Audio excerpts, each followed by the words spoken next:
as a young lad, probably somewhere between 5th grade and early high school, there was this paradigm that each stage along the way at the school I was attending, there was that girl.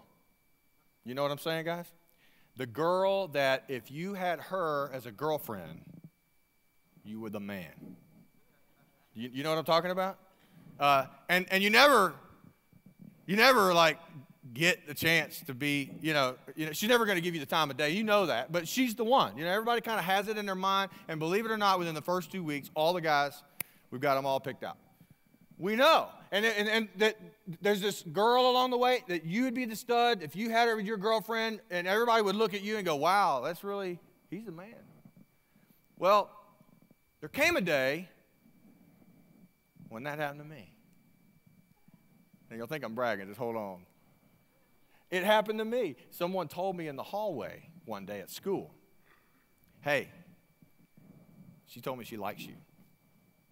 You ever heard? You remember that? You remember that feeling of someone telling you that some other girl, and you're like, "No," and you're like flying around like an angel for like 2 weeks, and you never see her, you never talk to her, but man, you just got that. You got it. You're the man, and you're just like floating. And then, for me, the day came, and the note was handed into my hand.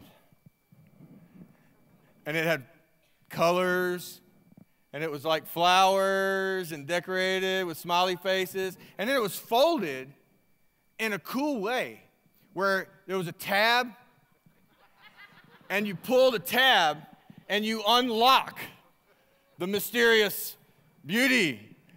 And then it had that girl handwriting, with the circles and the prettiness and all that. It's like totally different than dudes. It's like, but this girl letter. And then I'm sitting there, my heart's racing. I got this thing, I put it in my pocket because I'm not reading it in front of everybody, but I'm going to wait until class. And I get in the back of class where the teacher can't see me, and I open it.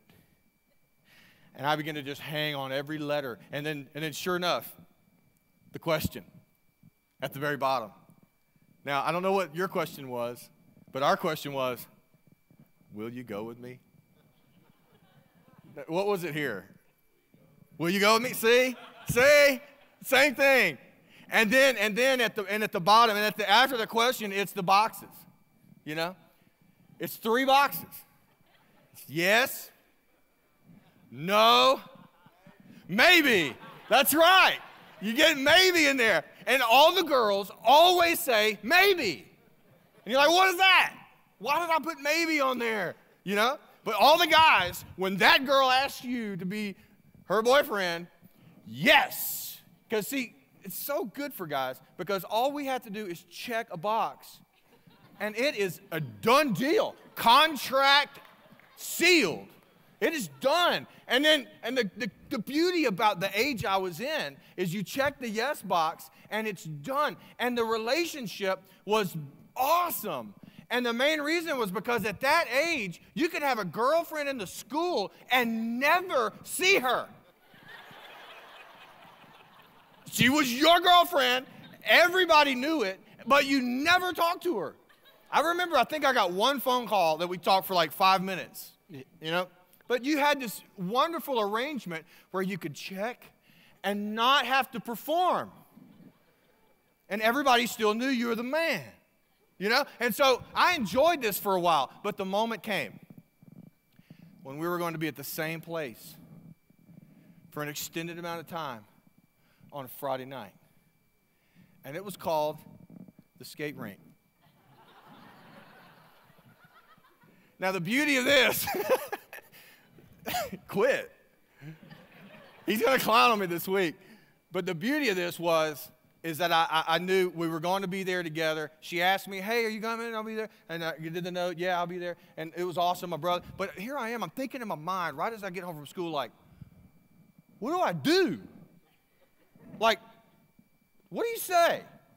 And the peer pressure, maybe hold her hand.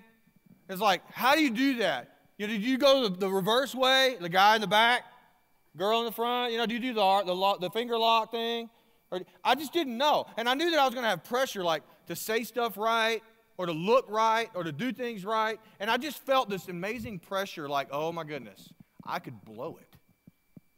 You know, I've had the luxury of being hidden and she not know me at all. And now I come to the skating rink and now I've got to perform for 3 hours. And the good thing about this is that the Christmas before, my parents had bought me roller skates. Now, and when I got these skates, I asked for the skates. And I said, Mom, now some of y'all grew up in the 80s, and y'all going to know exactly what I'm talking about. I asked for the skates. And my parents, I have no idea where they went to get these skates, but it couldn't have been higher than Kmart. There wasn't no Walmart in the 80s, you know what I'm saying? But they went and got these skates. Now, I got a picture of my skates. I looked them up. I took a lot of time. Now, guys, some of y'all think I'm exaggerating. That is not an exaggeration. That's actually better than what I had. The difference between this and what I had a rainbow, like, flashed up the side. Now, listen. Now, that was my skate. I spent a lot of time Googling images of roller skates, old school, to try to find the exact one. So I'm not exaggerating. And when I got these skates, my brother and I were like, yes. And we were on the street with them. And I thought, I just got new skates. And I'm going to take my skates to the rink, and I don't have to rent. Now, when I got to the skating rink, I realized, I never went to the skating rink, never. And I didn't know how all that worked. But I realized that when you go to the skating rink, you can rent some that look pretty cool because everybody's got them on, right? And they look like this, the rentals. Go ahead and move it to the next. Yeah. All right. Now, they still have those. All right, I just found that out. My daughter went, and I was like, yeah, that's the ones Daddy had. I mean, but those were pretty cool, you know. But then I didn't realize when I got there that all the other guys wore these. Am I right? And those guys entered the races around the cones. Really cool. When they go around the curb, they could, like, cross their legs. You know what I mean? And you're just sitting there like walling around. I didn't know how to skate, but these guys could skate. I didn't find out all of this stuff until I got there with my skates on. And go back to my skates. Now go back to the cool guys' skates. I thought I was cool. I looked like a girl. So we get there. We do the scuffle skate, and the problem is I can't skate backwards. I don't know how to do that. I don't know how anybody does that. But the other cool guys, they can skate backwards. They're cool. They got the tight jeans on. You remember the 80s. They can do it. I can't. And I'm sitting on a carpet bench with this girl the whole time. I never said a word to her. I hung out with my friends. She hung out with her friends. We crossed each other and smiled. And then that was it the whole time. Monday comes. I get the note. Let's just be. I had fallen from the pinnacle of manhood, and here I am down with the masses, you know, again. And she just dumped me. And it's like, you know, she says, it's not me, or it's not you, it's me. And you know good and well that means it's not me, it's you.